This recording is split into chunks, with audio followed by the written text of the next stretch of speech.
No game day would be complete without a big old platter of some buffalo chicken wings. They're baked in the oven until super duper crispy and then coated in a homemade buffalo wing sauce that, y'all, is seriously finger licking good. Hey there, I'm Lena Brazil from Evolving Table, and you can look no further because today we are making the best baked buffalo chicken wings. You'll learn a little trick that gets the skin ultra crispy, how long and at what temperature you should bake them, as well as how to make a homemade buffalo wing sauce with only 4 ingredients. So if you're ready to get to cooking, then come on in and let's get started. Preheat your oven to 400 degrees. For this recipe, you'll need 3 pounds of wing portions, otherwise known as wingettes and drumettes. You can choose to use all wingettes, all drumettes, or a combination of the two. Most grocery stores have them already cut and prepared in the meat section, or you can even thaw out previously frozen ones.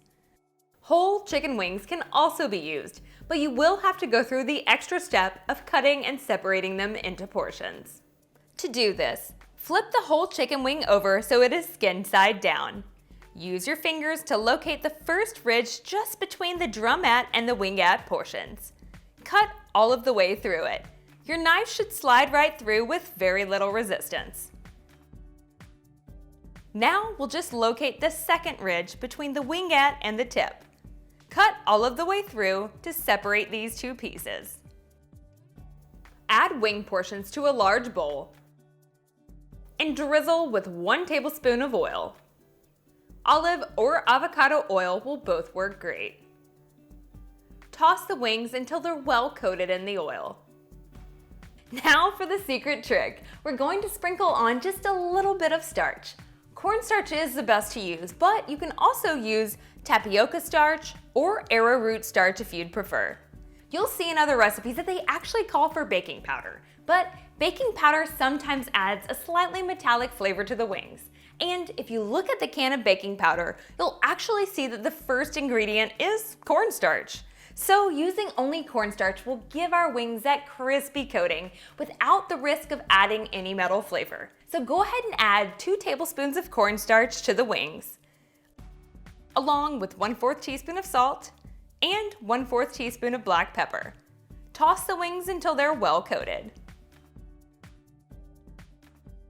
Line a large baking sheet with a piece or 2 of aluminum foil, and then place an oven-safe wire rack on top of it.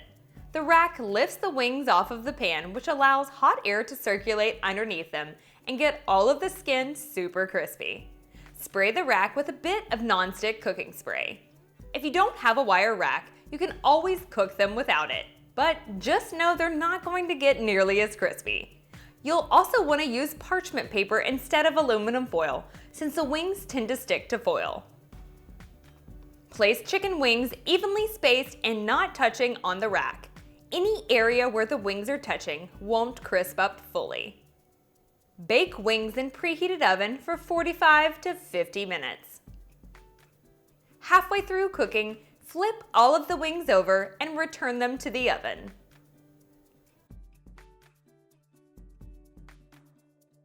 Our wings are almost done. During the last 5 minutes of cooking, you'll want to start whisking up that homemade buffalo wing sauce. So go ahead and grab a medium-sized bowl and add 1/2 cup of hot sauce.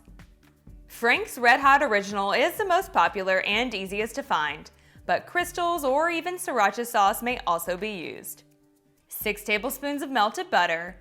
A vegan butter substitute can be used if dairy-free. 1 clove of crushed garlic, or 1/2 teaspoon of garlic powder. 1 tablespoon of honey.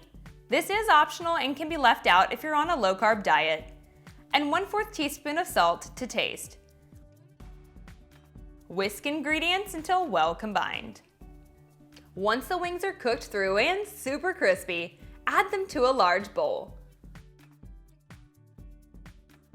Pour in the buffalo wing sauce.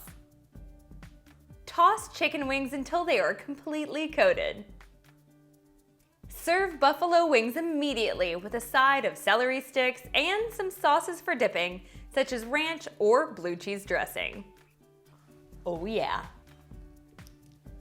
I have a little something on my face. Saving that for later.